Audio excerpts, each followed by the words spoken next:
अब भी विश्वास नहीं हुआ था कि अतुल ने उससे रिजेक्ट कर दिया है। उसने आरती से शादी करने से मना कर दिया है। अभी आरती इस बात से निकली ही नहीं थी और अतुल बोला, मैं किसी और से प्यार करता हूँ, पर इस वक्त हम शादी नहीं कर सकते। उसे और वक्त चाहिए। इसलिए मैंने ये बात अब तक घर वालों को भी नहीं बताई, आदित्य को भी नहीं। मैं उनके प्रेशर में यहाँ तो आ गया, पर आपसे शादी नहीं कर सकता। I am sorry. ये सुनकर आरती के पैरों के नीचे से जमीन खिसक गई। उसके स्विट्जरलैंड के सपने, 5 स्टार होटल में खाना खाने के सपने, हर महीने हॉलिडे पर इंडिया के बाहर जाने के सपने, सब अतुल ने सॉरी कहकर कुचल दिए थे। आरती को सॉरी शब्द काफी नहीं लग रहा था। वो आज तक कोई गेम नहीं हारी थी। ये पहली बार हो रहा था कि वो हार रही थी। उसने तो सोचा था कि वो उस पर लट्टू हो जाएगा, गार्डन में से कोई फूल लेकर उसे देगा, पर उसने तो आरती के सर पर जैसे गमला ही दे मारा था। वहां आदित्य मिली से पूछ रहा था, क्या मैं एक गुलाब का फूल तोड़ सकता हूँ? जी हाँ। मिली के ये कहने पर उसने गुलाब का फूल तोड़ा और कहा, वाकई वक्त लगता है, पर फूल भी खूबसूरत आते हैं। मिली का ध्यान बिल्कुल भी उसकी बात पर नहीं था। वो थोड़ी परेशान लग रही थी। उसे इतना परेशान देख आदित्य ने कहा, क्या हुआ? आप परेशान क्यों हैं? उसके अचानक आए इस सवाल से मिली झेप गई और बोली, "अ, कुछ नहीं, बस आरती और अतुल जी की शादी पक्की हो जाए। अंदर जितना भी मेरी वजह से बखेड़ा हुआ, उसके बाद अगर ये रिश्ता नहीं होगा तो मुझे बहुत अ, माफ कीजिए, मैं ज्यादा ही बोल जा रही हूँ। आदित्य उसे रिलैक्स करते हुए बोला, नहीं, आप ज्यादा बोल नहीं रही, ज्यादा टेंशन ले रही हैं। इतना टेंशन मत लीजिए। मैं गारंटी लेता हूँ भैया हाँ ही करेंगे। आप ना जब टेंशन लेते हो तो बिल्कुल मुरझाए हुए फूल जैसे लगते हो। स्माइल किया करो, बिल्कुल ऐसे दिखोगे। आदित्य ने अपने हाथ में पकड़े गुलाब के फूल की तरफ इशारा करते हुए कहा। फिर वो गुलाब का फूल उसकी तरफ बढ़ा दिया। तभी आरती और अतुल वहां पहुंच गए। आदित्य को मिली की तरफ गुलाब का फूल बढ़ाते हुए आरती को बहुत अजीब लगा। उसे जलन सी होने लगी। उसने जो अतुल को अपने लिए करते हुए सोचा था, वो आदित्य मिली के लिए कर रहा था। ये आरती के गुस्से को और भी ज्यादा बढ़ा रहा था। वो गुस्से में चिल्लाई, दीदी चलो अंदर। मिली भी अचकचा गई और फटाफट आरती के पीछे पीछे अंदर चली गई। उन दोनों के अंदर जाते ही अतुल और आदित्य भी अंदर आ गए। उन्हें देख शांति खुश होकर बोली, चलो बच्चे भी आ गए। आरती गुस्से में बैठी भी नहीं। वो चुपचाप शांति के पीछे जाकर खड़ी हो गई। मिली भी उसके पास जाकर खड़ी हो गई। शांति अपने उतावलेपन को कंट्रोल न कर पाई और फटाफट पूछ बैठी, तो ये रिश्ता पक्का समझे? मैंने तो नारियल भी मंगवा लिया। शगुन का भी सब अभी कर देते हैं। रुकिए, मैं नारियल लेकर आती हूँ, 2 मिनट। तभी अतुल ने कहा, मॉम प्लीज, ये सब बहुत जल्दी हो रहा है। मुझे मॉम, कैन वी टॉक? इस पर शांति ने उससे कहा, हाँ हाँ बेटा, आराम से बात कर लो। अतुल और उमा एक कोने में जाकर कुछ बात करने लगी। शांति का मन बिल्कुल भी शांत नहीं बैठ रहा था। जितनी देर अतुल और उमा बात कर रहे थे, उतनी ही देर शांति का मन हिचकोले खा रहा था। कुछ देर बाद उमा आई और बोली, बहन जी, आरती बहुत ही प्यारी लड़की है। जिस घर जाएगी उजाला करेगी। मेरा आशीर्वाद हमेशा इसके साथ है। शादी तो ऊपर वाले का लेखा जोखा है। वो जहाँ जिसके साथ कराए, ये वही जाने। हमारे आपके हाथ में ज्यादा कुछ होता नहीं। अतुल अभी शायद रेडी नहीं है। मुझे इससे ज्यादा बात घुमानी नहीं आएगी बहन जी। उन्होंने अपने हाथ जोड़े और कहा, हमें माफ कर दीजिए, शायद आरती के भाग्य में कोई और घर है। ये सुनते ही शांति को हार्ट अटैक टाइप फील होने लगा। उमा आगे बोली, देखिए, मेरा तो आशीर्वाद हमेशा इसके साथ है। इसे बहुत अच्छा और प्यारा ससुराल मिलेगा। ठीक है आरती बेटा? आरती बेमन से मुस्कुरा दी। शांति तो अब तक ये समझ ही नहीं पाई थी कि ये उमा बोल क्या गई? मिली के लिए तो जैसे उसका आखिरी धागा जो उसने इस रिश्ते से आरती की खुशियों से बांधा था, वो आखिरी धागा भी टूट गया था। अग्रवाल परिवार के बाहर जाते ही शांति के आंसू निकल आए। वो जोर जोर से चिल्लाने लगी, मिली, मिली। मिली ठिठक कर बोली, हाँ माँ। शांति ने गुस्से में कहा, क्यों आई तू बाहर, क्यों आई? मिली का रोना भी नहीं रुक रहा था। वो सिसकियां लेते हुए बोली, मुझे माफ कर दो माँ। नहीं, पहले बता आई क्यों तू बाहर?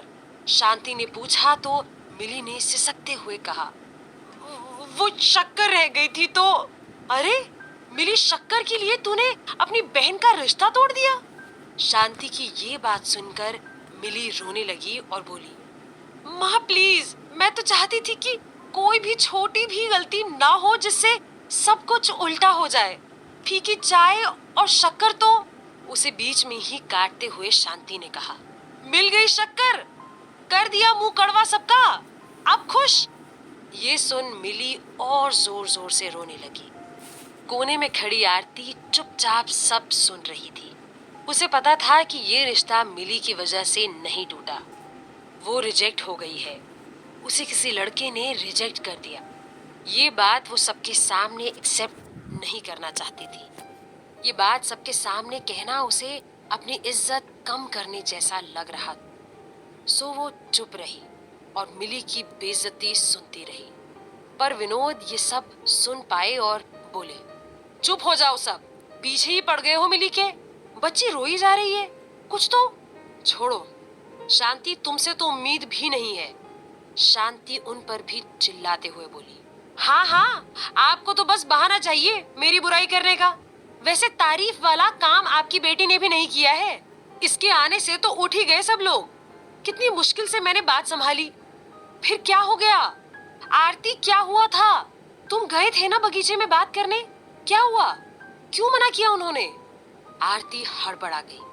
उसे सच नहीं बताना था, पर वो बताए क्या, उसे समझ नहीं आ रहा था। तो बात बनाते हुए बोली, पता नहीं, पर मिली दीदी को बाहर नहीं आना चाहिए था। तभी विनोद बोले, बस बहुत हुआ। मिली भी रोते हुए बोली, नहीं बाबा, ये सब ठीक कह रहे हैं। मेरी वजह से ही आरती का रिश्ता टूटा। मुझे बाहर नहीं आना चाहिए था, सब मेरी गलती है। आरती को वैसे ही उस लड़के पर बहुत गुस्सा आ रहा था, पर वो किसी को ये बात बता नहीं पा रही थी। फिर भी गुस्सा तो उसे निकालना ही था। सो मिली ही सही, उसने उसी पर पूरा गुस्सा निकालना शुरू कर दिया। सो वो भी बहती गंगा में हाथ धोकर मिली को डांटना शुरू हो गई। गलती? दीदी, इतनी बड़ी बात हो गई और तू इसे गलती कह रही है? तुझे पता है ना कि मुझे हारना पसंद नहीं। कितनी खुश थी मैं इस रिश्ते को लेकर। ये रिश्ता कितना जरूरी था मेरे लिए, पर क्यों किया तूने दीदी ऐसा? विनोद उसे चुप कराते हुए बोले, अरे बस भी करो तुम लोग। विनोद ये कह रहे थे और इतनी देर में मिली रोते हुए वहां से चली गई। मिली, मिली, वो चिल्लाते रहे, पर मिली ने बाबा को पीछे मुड़कर तक नहीं देखा और वो तेज कदमों से घर से बाहर निकल गई। वहीं गाड़ी में बैठा अग्रवाल परिवार छोटी चौपड़ से निकलकर शास्त्री नगर में अपने घर की तरफ जा रहा था। गाड़ी में बिल्कुल खामोशी थी, कोई बात नहीं कर रहा था। उस खामोशी को तोड़ते हुए आदित्य बोला, क्या हुआ भाई, टेंशन में लग रहे हो? इस पर अतुल ने उससे कहा, नहीं तो, ऐसा कुछ नहीं है। आदित्य ने उसकी चुटकी लेते हुए कहा, कहीं ऐसा तो नहीं है भाई कि आप ना करके पछता रहे हो? ये सुनकर उमा ने उसे टोका, आदित्य ऐसे बात करते हैं अपने बड़े भैया से? अरे मैं तो बस माहौल से टेंशन कम कर रहा था। टेंशन तो पक्का है, क्योंकि हम त्रिपोलिया के पास आए और अतुल भैया मिश्री लाल के पेड़े ना खाएं, ऐसा कैसे हो सकता है ना भैया? अतुल ने मना करते हुए कहा, मुझे नहीं चाहिए। अब मिश्री लाल पीछे भी छूट गया है। अरे ऐसे कैसे छूट गया है? मैं तो लाऊंगा। ड्राइवर, गाड़ी रोको। आदित्य के ये कहने पर ड्राइवर ने गाड़ी रोक दी। उमा उससे परेशान होकर बोली, बेटा क्या है ये, क्या बचपना है? अरे मॉम, इतना दूर नहीं है मिश्री लाल, मैं लेकर आता हूँ, भैया का मूड ठीक हो जाएगा। सेंसिटिव है भैया बहुत, खुद ही मना करके खुद ही फील कर रहे हैं। ये कहते हुए वो गाड़ी से उतर गया। उमा ने गाड़ी की खिड़की से उससे पूछा, बेटा फिर वापस कैसे आओगे? मॉम, यहाँ बहुत सी रिक्शा हैं, मैं आ जाऊंगा, बाय। ये कहते हुए वो वापस त्रिपोलिया की तरफ चला गया। मिश्री लाल की दुकान के पास पहुंचकर उसने काउंटर पर बैठे आदमी से कहा, भैया 1 किलो पेड़े बांध दो और 1 गिलास लस्सी दे दो, गर्मी भी हो रही है, लस्सी पी कर ही जाऊंगा। उससे ये बोल वो अंदर बैठने की जगह ढूंढने लगा। तभी उसे वहां एक कोने में बैठी मिली दिखी। भीड़ भरी उस जगह में जहां हर जगह चहल पहल थी, मिली की उदास आंखें नीचे की ओर झुकी हुई थी।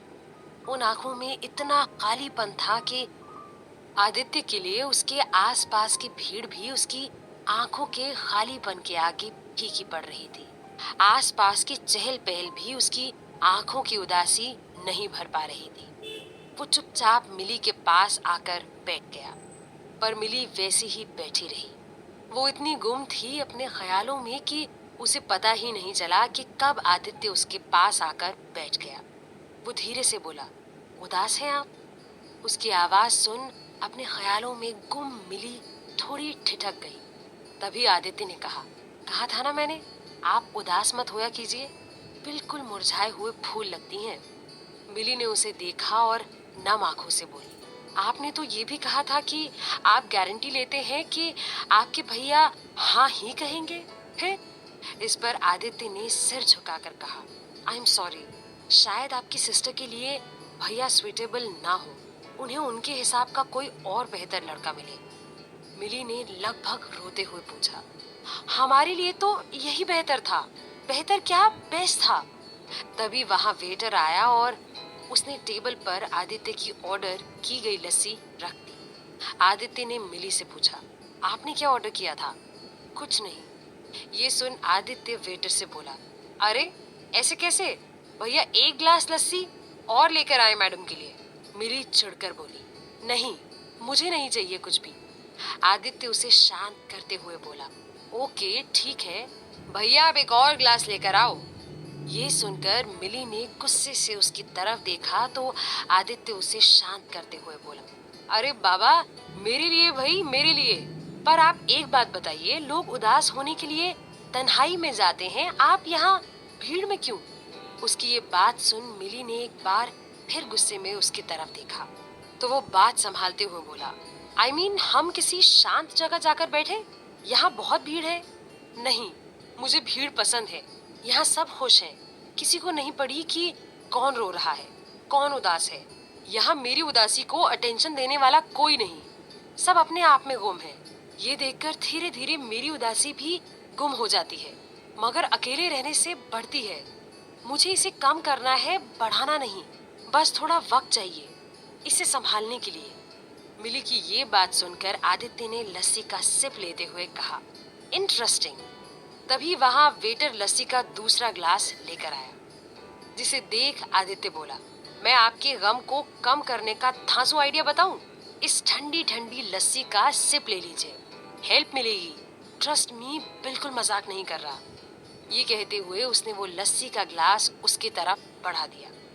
मिली ने कुछ देर सोचा और फिर अपने हाथ से ग्लास ले लिया। ये देख आदित्य भी हल्का सा मुस्काया और फिर बोला, अच्छा बताइए, गुलाब के पौधे में खाद कौन सी डालते हैं? मैं सोच रहा हूँ मैं भी आपके जैसे गार्डनिंग करूँ, बताइए ना, कौन सी खाद सही रहेगी? मिली लस्सी का सिप लेते हुए बोली, बकरे की।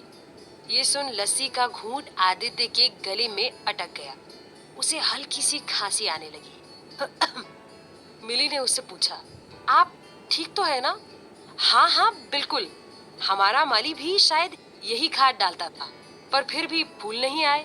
बताइए, आजकल कितनी मिलावट बढ़ गई है, मैं तो ये सोच रहा हूँ कि बकरा ही खरीद लूं। ये सुन मिली हंस दी। उसे हंसते देख वो भी मुस्कुरा दिया और बोला, आप हंसते हुए सच में गुलाब का फूल लगती हैं। ये कहते हुए वो उसे एकटक देखे जा रहा था। मिली थोड़ी अनकंफर्टेबल हो रही थी।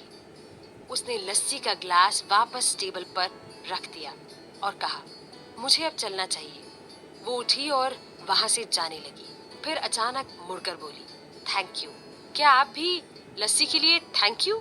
नहीं, लस्सी के लिए नहीं, उदासी दूर करने के लिए। और फिर मुस्कुराते हुए वो वहां से चली गई। वो वहां से तो चली गई, लेकिन आदित्य के मन से नहीं जा रही थी। रात को सोते वक्त भी वो उसी के बारे में सोच रहा था। सोचते सोचते उसे अचानक कुछ याद आया और वो बेड से उठ खड़ा हुआ। वो ड्रेसिंग टेबल पर रखी अपनी पैंट की जेब को टटोलने लगा। उसमें से उसने वो गुलाब का फूल निकाला जो उसने मिली के गार्डन से तोड़ा था, जो अब हल्का सा मुरझा गया था, थोड़ा दब भी गया था, पर खुशबू उसमें अब भी थी। वो गुलाब का फूल उसे उसकी और याद दिला रहा था। मिली भी इस वक्त कुछ ऐसी ही थी, हल्की मुरझाई हुई, किसी बोझ से दबी हुई, पर खुशबू उसमें भी गुलाब सी ही थी। उसे मिली से वापस मिलना था, उसके ऊपर का बोझ हटाना था, उसे उसकी खुशबू से उसे मिलाना था। या शायद ये सब वो अपने मन में बहाना बना रहा था उससे वापस मिलने का। वो क्यों उससे वापस मिलना चाहता था? क्यों उसे भूल नहीं पा रहा था? क्यों उसकी इतनी परवाह कर रहा था? उसने सोचा कहीं उसे मिली से प्यार तो नहीं हो गया। हाँ, उसे मिली की सादगी से, उसकी सुलझी बातों से, उसके बच्चों जैसी मुस्कुराहट से खुद मिली से प्यार हो गया था।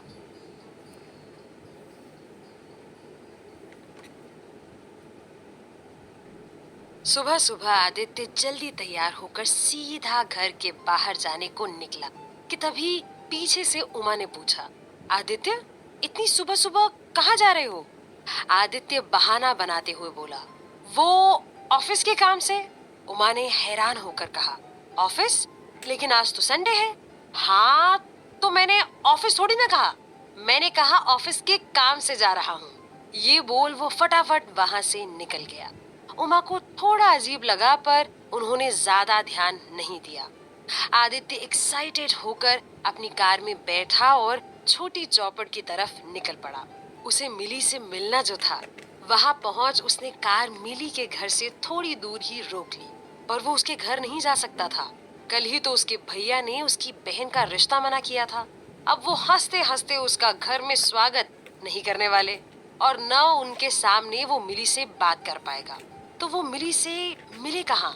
वो ये सोच ही रहा था कि उसने मिली को घर से बाहर आते देखा। उसने दूर से ही उसका पीछा किया। वो एक डेयरी की दुकान पर रुकी थी। वहां वो उसे एक छोटे बच्चे से बात करते देख वो कार से उतर गया और दुकान पर मिली के पास आकर बोला, भैया 1 किलो दूध देना। मिली अचानक उसे देखकर हैरान हो गई। आदित्य भी उसे देखकर हैरान होने की एक्टिंग करते हुए बोला, अरे मिली जी, आप? मुझे तो पता ही नहीं था कि आप यहाँ हो। पहले मिश्री लाल, अब यहाँ।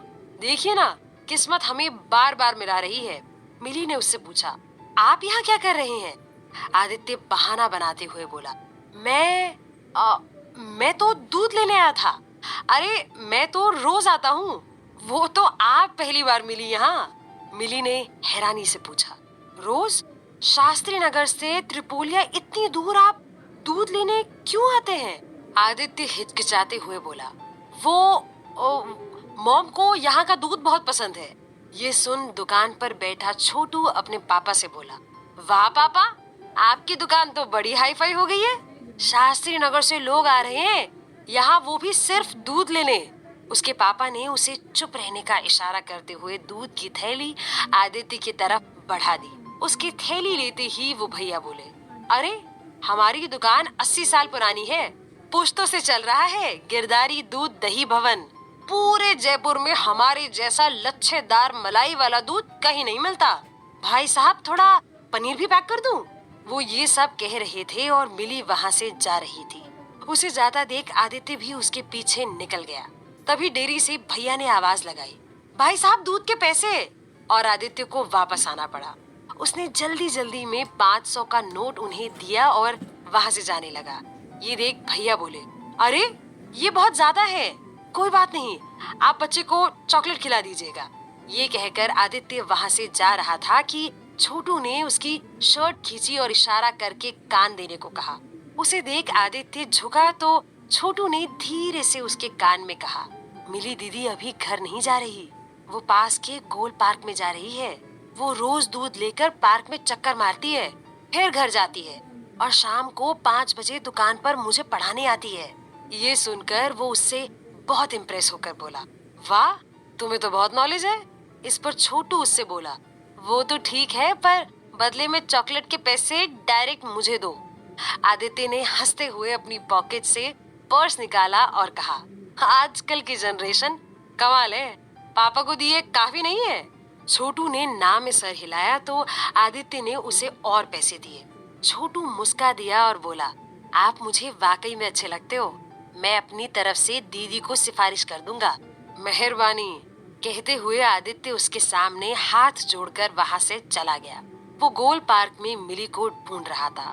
तभी मिली उसे पेड़ के नीचे रखी बेंच पर अकेली बैठी दिखी। वो उसके पास गया।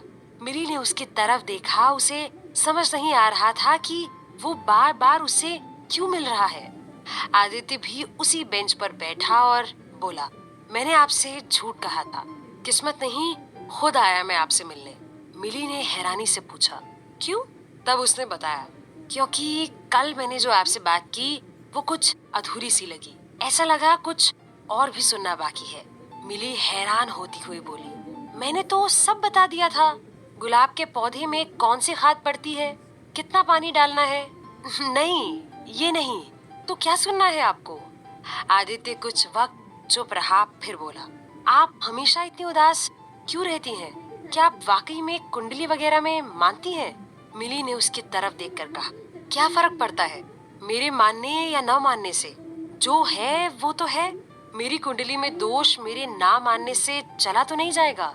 आदित्य ने उससे पूछा, मतलब अगर आपको किसी से प्यार हो गया तो आप उससे शादी नहीं करेंगी क्योंकि कुंडली में प्रॉब्लम है? मिली हैरान होकर बोली, ये कैसा सवाल है?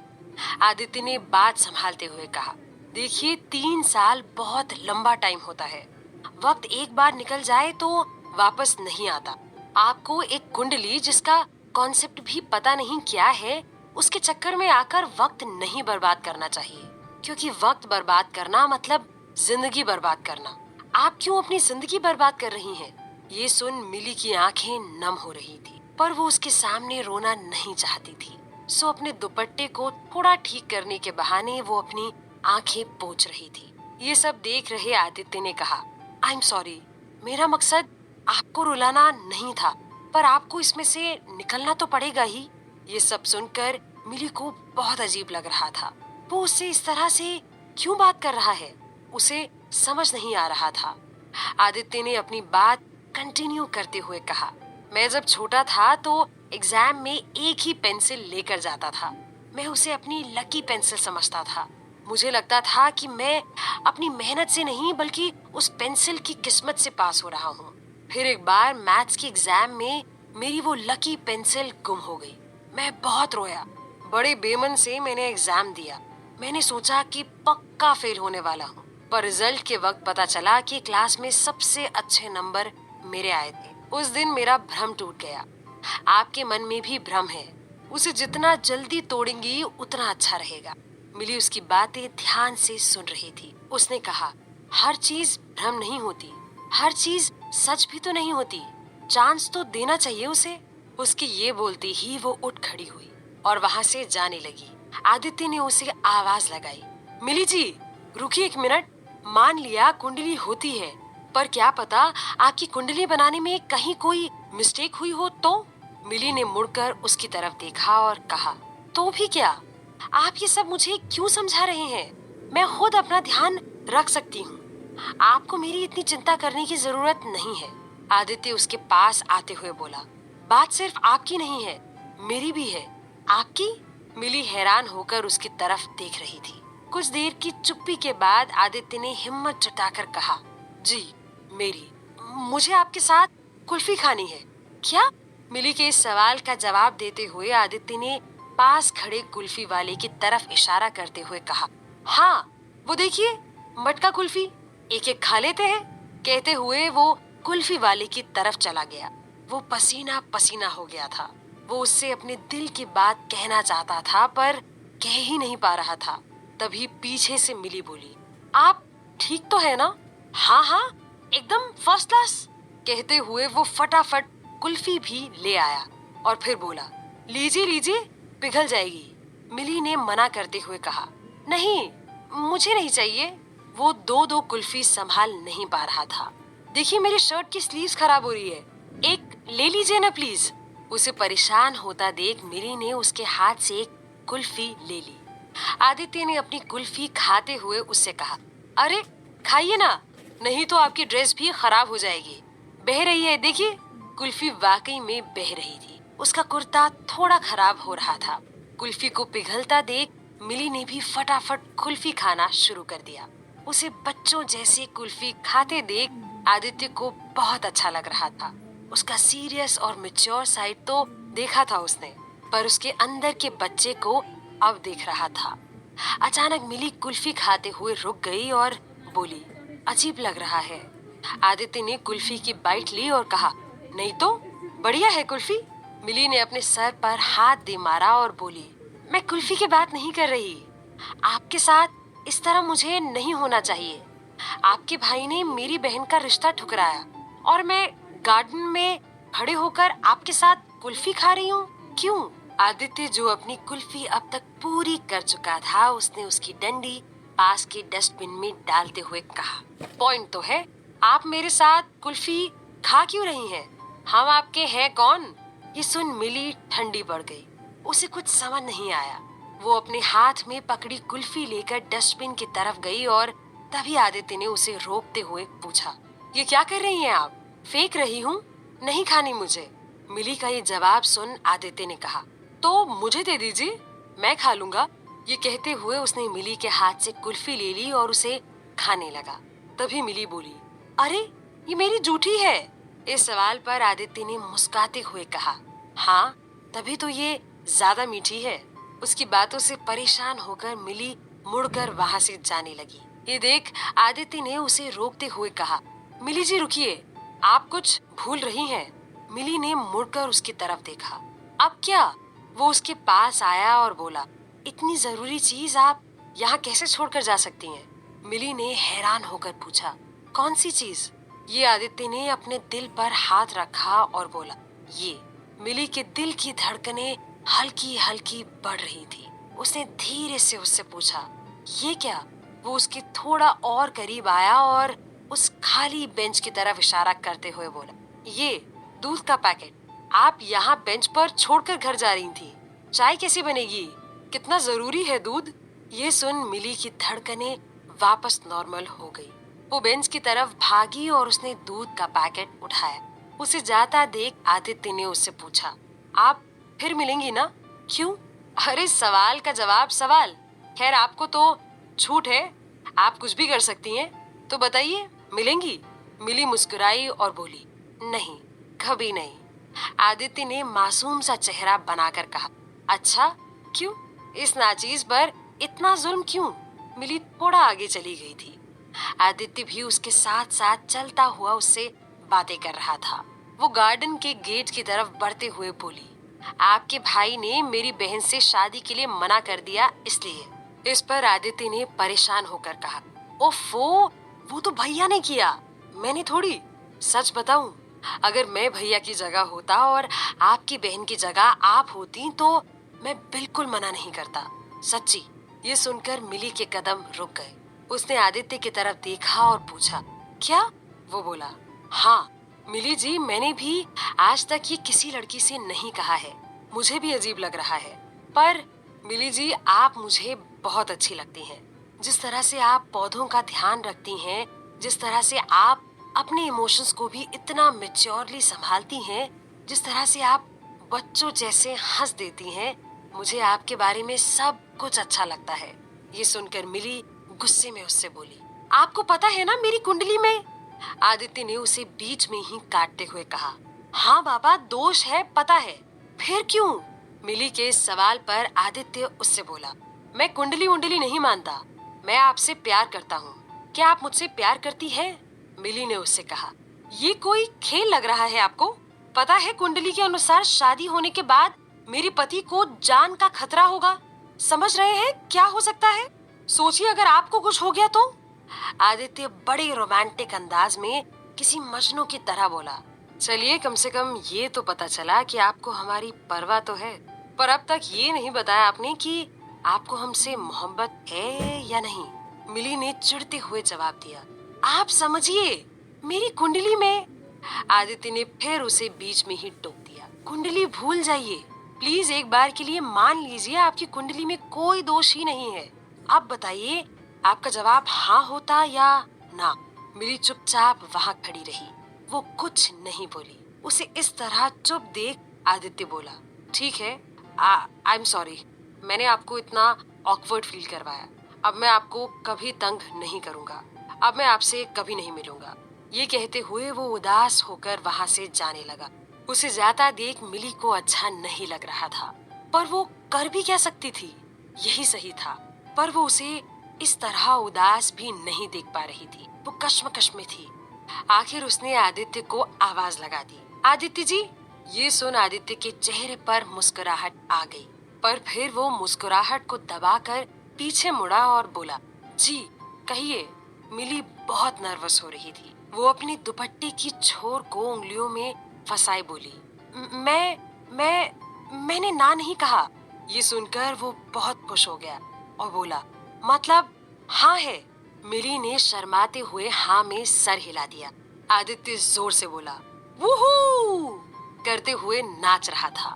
सबकी नजरें अपनी तरफ देख मिली ने उसे रोकते हुए कहा, धीरे, सब यही देख रहे हैं। सॉरी, पर थैंक यू। आपको पता नहीं है आपने मुझे कितनी बड़ी खुशी दी है। मिली थोड़ा उदास होकर बोली, मुझे नहीं पता मैं खुशी दे पाऊंगी या नहीं। मेरी कुंडली। आदित्य उसकी कुंडली वाली बात से अब परेशान हो चुका था। ओफो, फिर कुंडली। ठीक है, कुंडली को भी देख लेते हैं। एक काम कीजिए, अपनी बर्थ डेट बताइए। क्यों? मिली के सवाल का जवाब देते हुए आदित्य ने उसे समझाया, ताकि मैं पर्सनली आपकी कुंडली बनवाऊं और चेक कराऊं कि जो लिखा है वो सही भी है या नहीं। पता चला एवं माने जा रहे हैं। मिली ने उसे अपने जन्म की तारीख और समय बताया, जिसे आदित्य ने अपने मोबाइल में नोट कर लिया। तभी हाथ में पहनी घड़ी में टाइम देख मिली ने कहा, अब मुझे जाना चाहिए, बहुत देर हो गई है, घर पर सब परेशान हो रहे होंगे। आदित्य उसके साथ चलते चलते बोला, जी, पर मुझ पर भरोसा रखिए, इसका हल जरूर मिलेगा। भरोसा है ना मुझ पर? भरोसा ना होता तो कुल्फी खाती क्या आपके साथ?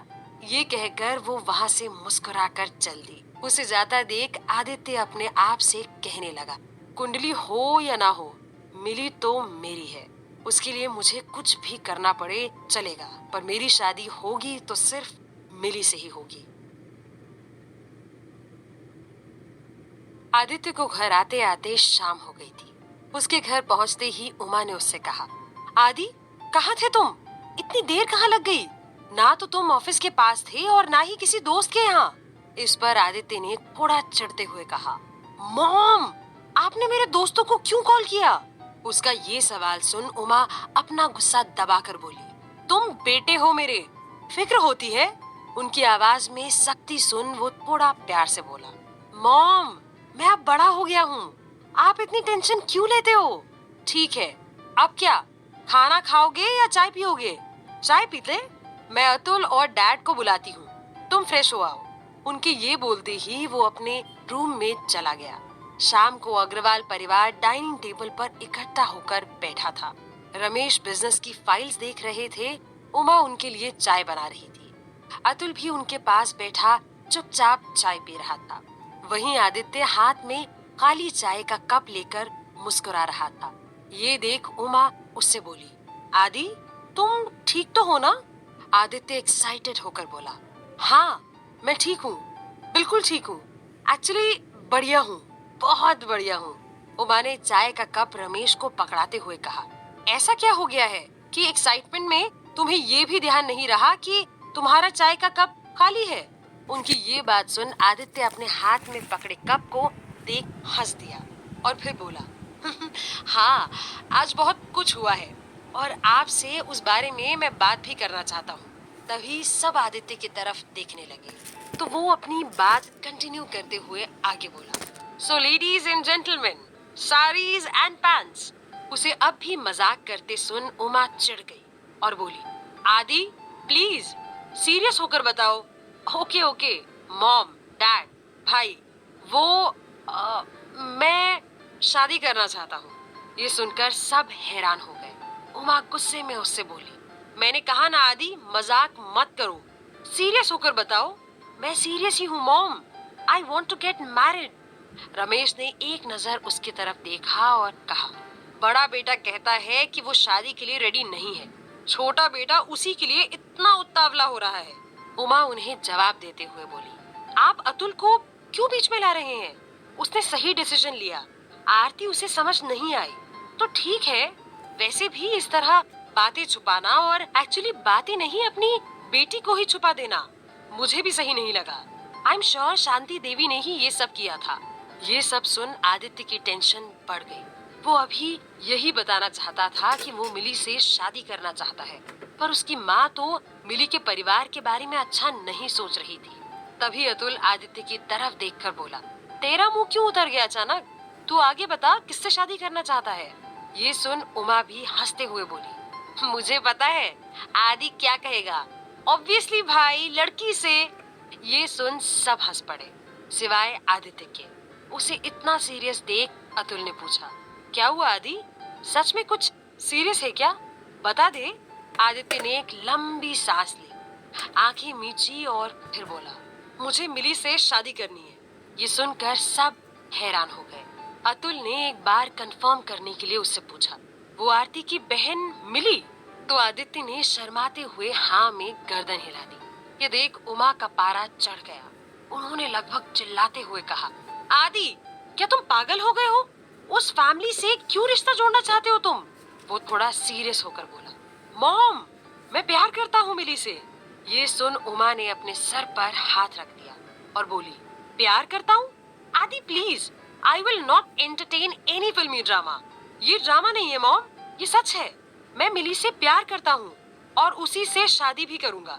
उमा का सर घूम गया था पर वो चुप रही। तभी रमेश ने कहा, पर उसकी कुंडली में तो दोष है। नहीं डैड, उसकी कुंडली में कोई दोष नहीं है। मैंने उसकी कुंडली वापस बनवाई है। रुकिए, मैं लेकर आता हूँ।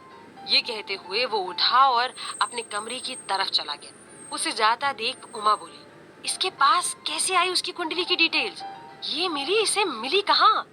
आदित्य अपने रूम से 2 कुंडलियां लेकर आया और उसे टेबल पर रखकर बोले, ये देखिए, आप चाहें तो किसी से चेक भी करवा लीजिए। मैंने तो 2 पंडितों से चेक करवाया, उन्होंने कहा कि इस कुंडली में कोई दोष नहीं है। आपको चाहिए तो आप भी चेक करवा लीजिए। उमा ने कुंडली उठाई और रमेश आदित्य को देख बोला, तुम्हें उसकी कुंडली कहाँ से मिली? इस पर आदित्य ने कहा, वो मुझे एक पंडित के यहाँ से मिली। आई होगी शायद कभी वहाँ। उनके मन में अभी भी डाउट है कि कहीं पुराने पंडित जिसने ये कुंडली बनाई वो सच तो है, पर वो नहीं है। कुंडली एकदम बढ़िया है। रमेश अपनी बात पर जोर देते हुए बोले, तुम्हें पता है तुम क्या कह रहे हो? हम एक रिश्ता मना करके आए हैं और वो बड़ी बेटी है उस घर की, हमारे घर की छोटी बहू कैसे बन सकती है? आदित्य ने उन्हें अपनी बात समझाते हुए कहा, डैड, मुझसे बड़ी नहीं है वो, उल्टा 2 महीने छोटी है। फिर क्या प्रॉब्लम है? रमेश ने एक नजर उमा को देखा। वो चुपचाप बैठी हुई थी। उन्होंने उनसे पूछा, उमा, तुम क्या कहती हो, कोई प्रॉब्लम है? उमा ने उन्हें देखते हुए कहा, कुंडली ठीक है तो कोई प्रॉब्लम नहीं, पर मैं कुंडली खुद चेक करवाऊंगी हमारे पंडित जी से। ये सुन आदित्य खुश होकर बोला, हाँ, चेक करवा लीजिए। ठीक है, तो मैं पंडित जी से बात करती हूँ, वो शाम को आ जाएंगे, फिर देखते हैं। शाम होने पर उमा अपने रूम में ड्रेसिंग टेबल के सामने खड़ी थी। वो आईने में खुद को देख अपने बाल बना रही थी। रमेश ने उन्हें इतना रिलैक्स देख उनसे पूछा, तुम इतनी रिलैक्स कैसे हो? मुझे तो लगा था तुम तांडव करोगी। आदित्य तुम्हारे खिलाफ जा रहा है। जिस घर में तुम रिश्ता जोड़ना नहीं चाहती थी, वो उसी घर से बहू लेकर आना चाहता है। ये सब सुनकर तुम इतनी शांत कैसे हो? ये सुन उमा मुस्कुराई। उन्होंने कंघी टेबल पर रखी और आईने में देखते हुए कहा, आदि बच्चा है, बचपन में खिलौने के लिए जिद करते हैं बच्चे, अब मिली के लिए कर रहा है, करने दो। रमेश कुछ सोचते हुए बोले, तुम कुछ तो करने वाली हो उमा, पर मुझे बता नहीं रही। उमा ने उन्हें देखा और कहा, सब्र रखो, वक्त आने पर सब पता चल जाएगा। कुछ देर बाद पंडित जी घर आ गए थे। सारे लोग ड्राइंग रूम में इकट्ठा हो गए। रमेश ने मन ही मन सोचा, शायद उमा ने पंडित जी से कुछ बात कर ली होगी, इस कुंडली को गलत कहने को कहा होगा। वो जानते थे कि उनकी पत्नी बहुत जिद्दी है, वो घर में बहू लाएगी तो अपनी पसंद की ही लाएगी। पर आदित्य भी उमा पर ही गया है, वो भी हद जिद्दी है। देखते हैं माँ और बेटे में किसकी जिद पूरी होती है। फिलहाल तो पंडित जी पक्का इस कुंडली को गलत कहने वाले हैं। बहुत देर कुंडली का विश्लेषण कर पंडित जी बोले, बहुत शुभ जन्मपत्री है, सारे नक्षत्र ऐसे शुभ बैठे हैं कि क्या बताएं। जिस घर ये लड़की जाएगी सौभाग्य ही लेकर आएगी। ये सुनकर रमेश हैरान हो गए। आदित्य बहुत खुश होकर बोला, देखा, मैंने कहा था ना, कुंडली एकदम बढ़िया है।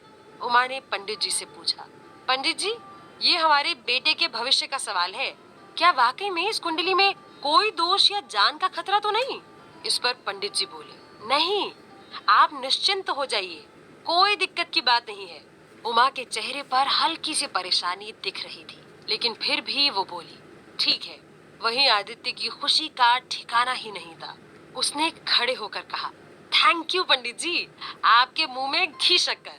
अरे घी शक्कर क्यों, उससे बनी मिठाई मैं अभी लेकर आता हूँ। अरे नहीं बेटा, मिठाई तो मैं शुगर फ्री ही खाता हूँ। अरे तो मैं शुगर फ्री ही ले आता हूँ। ये बोल वो वहाँ से जा ही रहा था कि उमा ने उसे टोकते हुए कहा, आदि बैठो, मिठाई किशोर ले आएगा। किशोर, मिठाई लाओ। आदि किशोर से बोला, किशोर शुगर फ्री ही लाना।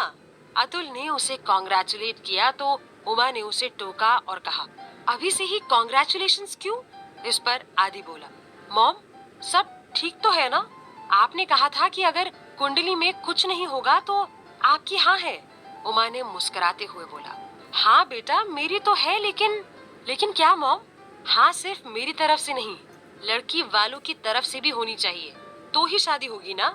जिस तरह से अतुल आरती के लिए मना करके आया था, मुझे नहीं लगता शांति देवी इस रिश्ते के लिए हाँ कहेंगी। आदित्य थोड़ा परेशान होते हुए बोला, नहीं मॉम, आप ऐसा क्यों कह रही हैं? वो हाँ ही कहेंगी। उमा ने उसे समझाया, हाँ बेटा, मैं तो चाहती हूँ कि वो हाँ ही कहें, पर मुश्किल है। आई रियली होप वो हाँ ही करें। हम कल चलते हैं उनके यहाँ, ठीक है? रात के वक्त कमरे में बैठे रमेश अपनी पत्नी से बोले, अब क्या करोगी? वो तो जिद ही नहीं छोड़ रहा। मैंने देखा है शांति देवी को, वो बर्दाश्त नहीं कर पाई थी जब अतुल ने मना किया था। वो मानेंगी ही नहीं। I am 100% sure. उन्हें पूरा भरोसा था कि शांति मना ही करेगी, लेकिन रमेश को डर था कि अगर उन्होंने हाँ कर दी तो। वो अपना डर उनके सामने रखते हुए बोले, अगर वो मान गई तो? उमा बड़े कॉन्फिडेंस के साथ बोली, नहीं, ऐसा नहीं होगा। आरती को जिस घर से रिजेक्शन मिला, उस घर में शांति देवी अपनी दूसरी बेटी नहीं देगी। पर आदित्य ये बात समझेगा नहीं। जब तक वो तमाशा नहीं देखेगा उसे चैन नहीं आएगा। माँ हूँ उसकी, अच्छे से जानती हूँ उसे। अगर वो इसी से मानेगा तो यही सही, एक बार हो जाने दो तमाशा, फिर वो अपने आप ही चुप हो जाएगा। अगली सुबह सूरज निकलते ही आदित्य तैयार हो गया था। सुबह सुबह वो सूट पैंट पहनकर ड्राइंग रूम में चाय पी रहा था। उमा सुबह की चाय पीने बाहर आई तो आदित्य को इतनी जल्दी फॉर्मल्स कपड़ों में तैयार देख वो हैरान हो गई और बोली, आदि, तुम नहा लिए? वो मुस्कुराते हुए बोला, हाँ मॉम, आप अब भी नाइट सूट में हैं। आप भी जल्दी रेडी हो जाओ, हमें मिली के घर जाना है। उन्होंने अपनी आंखें मसलते हुए कहा, हाँ, पर सुबह सुबह दूध वाले के साथ तो नहीं जाना ना बेटा, वो भी उठ जाए, मिली चाय पी ले, फिर चलते हैं। नहीं तो बेचारी हमारे सामने चाय भी नहीं पी पाएगी और उसे सर में दर्द होगा ना बेटा। इस पर आदित्य शर्माते हुए बोला, क्या मॉम, मेरी टांग खींच रही हो? ये सुन उमा किचन की तरफ चली गई। अतुल आंखें मसलते हुए ड्राइंग रूम में न्यूज़पेपर ढूंढने आया तो वो भी आदित्य को इतनी जल्दी रेडी देख हैरान हो गया। अतुल की बड़ी बड़ी आंखें अपनी तरफ घूरते हुए देख आदित्य बोला, हाँ बाबा, मैं रेडी हो गया। आई नो अभी बहुत जल्दी है। हम दोपहर में जा रहे हैं मिली के यहाँ। पर भाई क्या करूं? एक्साइटेड हो गया। ये सुन अतुल मुस्काया और टेबल से न्यूज़पेपर लेकर उसके पास बैठ गया। फिर न्यूज़पेपर पढ़ते हुए वो बोला, ये हुआ कब? आदित्य ने शर्माते हुए कहा, तभी जब हम पहली बार उसके घर गए थे। किसके? और किसी के घर जाने से ये थोड़ी हो जाता है। भाई यू आर टू रूड।